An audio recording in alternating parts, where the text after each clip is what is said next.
আলাইকুম সম্মানিত ভিউয়ার্স, সকলে কিরকম আছেন? আশা করি সকলে ভালো আছেন। সো ভিউয়ার্স, আজকে আমরা কিং অফ খান ইউটিউব চ্যানেলের পক্ষ থেকে বারটেক মেশিনের কিভাবে সঠিক নিয়মে টাইমিং করতে হয় তো তা আজকে আপনাদেরকে দেখাবো। শ্যাডেল হুক টাইমিং কিভাবে করতে হয় এবং নিডল বার হাইট সঠিক নিয়মে কিভাবে নিতে হয় তো তা আজকে ভিউয়ার্স আমি আপনাদেরকে দেখাবো। সো ভিউয়ার্স, চলুন কথা না বাড়িয়ে মূল ভিডিওতে চলে যায়। সো ভিউয়ার্স, আমি এখানে মেশিনের ববিন কেসটা খুলে নিলাম। বারটেক মেশিনের ববিন কেসটা খুললাম। খোলার পরে এখানে দেখতেছেন এটা হচ্ছে শ্যাটেল বেস কাভার। আমি শ্যাটেল বেস কাভারটা খুলে নিলাম। খুলের পরে এটা হচ্ছে শ্যাটেলটা, বাট শ্যাটেল হুক বললো যে বা শ্যাটেল বললো, তো এখানে রাখলাম। রাখার পরে ভিউয়ার্স, এই বারটেক মেশিনে মূলত আমরা দুই ধরনের নিডল ব্যবহার করি।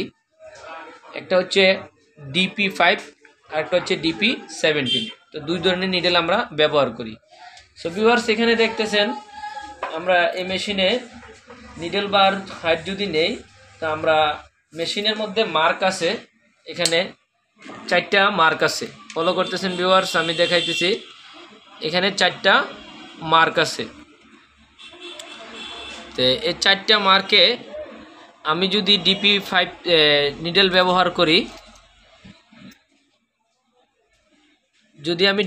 নিডল ব্যবহার করি, তাহলে এখানে 2 দাগে আমরা নিডল বার 4 দাগে নিডল বার হাইট নেব, 3 দাগ আসলে রোটারি শ্যাটেল হুক টাইমিং করব। আর যদি 17 নিডল ব্যবহার করি, তাহলে 2 দাগে নিডল বার হাইট নেব, 1 দাগে আমরা শ্যাটেল হুক টাইমিং করব। তো ভিউয়ার্স, এখানে আমরা দেখতেছি মার্ক আছে 4টা। তো আমরা মার্ক অনুসারেও ব্যবহার করতে, যে নিডল আমরা ব্যবহার করব ওই মার্ক অনুসারে আমরা টাইমিংটা মিলাই নেব বা নিডল বার হাইটটা মিলাই নেব। সো ভিউয়ার্স, এখন আমরা নিডল লাগাই রাখছি DP17। তো DP17 যদি আপনারা DP5 আমরা এখানে লাগাই রাখছি, মেশিনে ব্যবহার করতেছি। যদি আপনারা DP5 ব্যবহার করেন, তাহলে 4 দাগে নিডল বার হাইট নেবেন, 3 দাগে শ্যাটেল হুক টাইমিং করবেন। যদি 17 ব্যবহার করেন, তাহলে 2 দাগে নিডল বার হাইট নেবেন, 1 দাগে শ্যাটেল হুক টাইমিং করেন। সো ভিউয়ার্স, এখন আমরা এই মেশিনটা DP5 লাগাই রাখছি বা DP5 আমরা ব্যবহার করতেছি। সো আমরা DP5 এর ক্ষেত্রে আমরা 4 দাগে রাখা নিডল বার হাইট নিয়ে নিব। সো ভিউয়ার্স, এখানে নিডল বার হাইট যদি আমরা আপ ডাউন করা লাগে, তাহলে আমরা এখান থেকে নিডল বার হাইটটা আপ ডাউন করে নেব। তো ভিউয়ার্স, আমি এখানে নিডল বার হাইট যদি আপনারা মেশিনে যদি মার্ক না থাকে বা মার্ক ছাড়াও যদি আপনারা নিডল বার হাইট নিতে চান, তাও নিতে পারবেন। যদি মার্ক না থাকে, তো সেই ক্ষেত্রে নিতে পারবেন। এই যে আমাদের শ্যাটেল হুকের যে নিচের যে 2টা পয়েন্ট আছে, এই পয়েন্টের মাঝখানে নিডেলের যেই পয়েন্টটা আছে, এই পয়েন্টটা এই 2টা শ্যাটেলের পয়েন্টের মাঝখানে থাকবে। আমি দেখাই দিতেছি ভিউয়ার্স, এই দেখেন, আপনারা যদি সঠিক নিয়মে নিডল বার হাইট নিতে চান বা নিডল বারে যদি মার্ক না থাকে, তাহলে আপনারা এই সিস্টেমে নিয়ে নেবেন। এই রোটারি হুকের 2টা পয়েন্টের লাস্ট সীমানা আর রোটারি হুকে নিডেলের পয়েন্টটা সেম নিয়মে রাখতে হবে। এখানে থাকলে আপনারা এই সিস্টেমে নিডল বার হাইটটা নিয়ে নিতে পারবেন, যদি নিডল বারে মার্ক না থাকে। ওই ক্ষেত্রে আপনারা এইভাবে নিতে পারবেন। সো ভিউয়ার্স, এখানে আমরা কিভাবে শ্যাটেল হুক টাইমিংটা করতে হয় তা আমি দেখাবো। তো এখানে আমরা, এটা হচ্ছে শ্যাটেল ড্রাইভার। ফার্স্ট টাইম আমরা শ্যাটেল ড্রাইভারটা নিডলের সাথে অ্যাডজাস্ট করতে হবে। তো আমরা শ্যাটেল ড্রাইভারটা অ্যাডজাস্ট করার জন্য আমরা এই পাশে 4 মিলি স্ক্রু দিয়ে, এই যে 4 মিলি একটা এলকি স্ক্রু আছে, এই এলকি স্ক্রুটা আমরা লুজ দিলাম। তো লুজ দেওয়ার পরে এটা হালকা হাতের উপর টাইট রাখবেন। তো সর্বপ্রথম শ্যাটেল ড্রাইভারটার সাথে, এটা হচ্ছে শ্যাটেল ড্রাইভার, এই শ্যাটেল ড্রাইভারের সাথে নিডলটাকে মিলাবেন। এটা নিডলটার সাথে এটা গ্যাপ থাকবো 0.05 mm, অর্থাৎ নো টাচ নো ফাঁক থাকবে। এটা 0.05 mm, অর্থাৎ নো টাচ নো ফাঁক রাখা আমরা এই শ্যাটেল ড্রাইভারটার সাথে নিডলটাকে অ্যাডজাস্ট করবো। 0.05 mm, অর্থাৎ নো টাচ নো ফাঁক রাখবো। যদি ভিউয়ার্স আমরা মোটা ফেব্রিটে কাজ করি, খুব ভারী ফেব্রিট, তাহলে আমরা 0.2 mm শ্যাটেল গ্যাপ রাখতে পারবো। শ্যাটেল ড্রাইভারের সাথে নিডলের এটা গ্যাপ রাখতে পারবো 0.2 mm, যদি আমরা বেশি ভারী কাজ করি ওই ক্ষেত্রে। তো ভিউয়ার্স, আমরা যদি পাতলা কাজ করি ওই ক্ষেত্রে এটাকে নো টাচ নো ফাঁক, অর্থাৎ 0.05 mm, অর্থাৎ নো টাচ নো ফাঁকে রাখি আমরা এটাকে রাখতে হবে। যদি গ্যাপ কোনো পর্যায়ে গ্যাপ থাকতে পারবে না, এই সিস্টেমে রাখবো। রাখার পরে আমরা এখন শ্যাডেলটা লাগাবো। শ্যাডেলটা লাগাইয়া এটার মুভিংটা আমরা দেখব, টাইমিংয়ের মুভিংটা। অর্থাৎ আমরা এখানে যদি ভিউয়ার্স আমরা মার্ক দেখে টাইমিং করতে পারবো।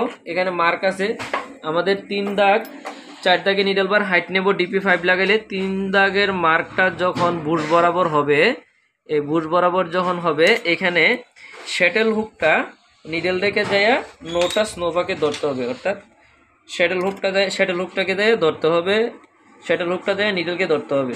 এই যখন 3 দাগ বুশ বরাবর হবে, 3 দাগ বুশ বরাবর হয়েছে, শ্যাটেল হুকের পয়েন্টটা নিডলকে ধরতে হবে।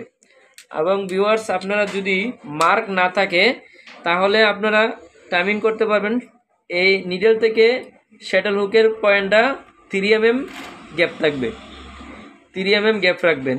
এই নিডল থেকে নিডল সম্পূর্ণ ডাউন অবস্থা এই শ্যাটেল হুকের যে পয়েন্টটা আছে নিডল থেকে এটা 3 mm গ্যাপ রাখবেন। এইভাবে একটা 3 mm এলকি এখানে লাগাই রাখবেন, লাগাইয়ে এখানে গ্যাপটা নিয়ে নেবেন। তো ভিউয়ার্স এই সিস্টেমে আপনারা শ্যাটেল ড্রাইভার এবং শ্যাটেল হুকের অ্যাডজাস্টমেন্ট বা টাইমিংটা করে নেবেন। করে নেওয়ার পরে এখানে আমরা 4 মিলিটা এই পাশ দিয়ে 4 মিলি লাগিয়ে আমরা 4 মিলি স্ক্রুটাকে টাইট দিয়ে দেবো। 4 মিলিটাকে টাইট দিয়ে দিলাম। তো ভিউয়ার্স আমরা এখন টাইমিংটা মিলাইলাম, মিলানোর পরে এখন আমরা টাচ ওয়ার্কটা বাকি আছে। তো টাচ ওয়ার্কটার ক্ষেত্রে ভিউয়ার্স আমি টাচ ওয়ার্কটা করবেন এখান থেকে। তো এখানে একটা 3 mm এলকি স্ক্রু আছে, এই স্ক্রুটা আপনারা লুজ দিবেন। লুজ দেওয়ার পরে লুজ দিয়ে নেবেন। লুজ দেওয়ার পরে এখানে আপনারা স্ক্রু ড্রাইভার দিয়ে বা এখানে একটা মাইনাস আছে, মাইনাসটা ঘুরাইলে এখান দিয়া এই যে দেখতেছেন ভিউয়ার্স পুরা রেঞ্জ বডি, অর্থাৎ পুরা রেঞ্জ বডি সামনে পিছনে মুভিং করতেছে। তো আমরা আমাদের টাচ লাগলে আমরা রেঞ্জ বডিটা সামনে আনবো, যদি ফাঁক লাগে ফাঁক করতে হয় তাহলে রেঞ্জ বডি আমরা পিছনের দিকে নেব। তো এই সিস্টেমে আপনারা শ্যাটেল হুকটার সাথে নিডলের টাচ ফাঁকটা করে নেবেন। তো এটা টাচটাও থাকবে 0.05 mm, অর্থাৎ নোটা স্নো ফাঁক, নিডলকে কোনো হিট করতে পারবে না। এই সিস্টেমে রাইখা আমরা টাইমিংটা এখানে মিলাই নিলাম। তো ভিউয়ার্স দেখতেছেন টাইমিংটা আমরা মিলাই নিছি। মিলাইয়ানোর পরে আমরা এই অবস্থা আবার এখান দিয়ে 3 mm কি স্ক্রুটা আমরা টাইট দিয়ে দেব। সো ভিউয়ার্স আমরা আপনাদেরকে যারা নতুন মেকানিকের কাজ শিখে তাদের জন্য আমরা ভিডিওগুলো মূলত বানানো।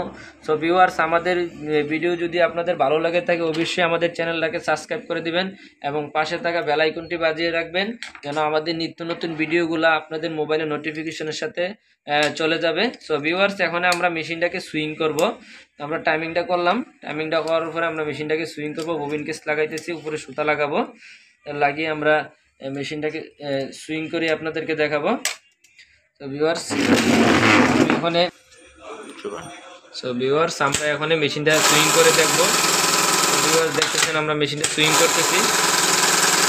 এই সিস্টেমে আপনারা যদি সঠিক নিয়মে এই সিস্টেমে টাইমিং করেন 100% আপনাদের মেশিনে সেলাই উঠবে এবং মেশিনে কোনো প্রবলেম হবে না। তো এই সিস্টেমে আপনারা টাইমিংগুলো করে নেবেন।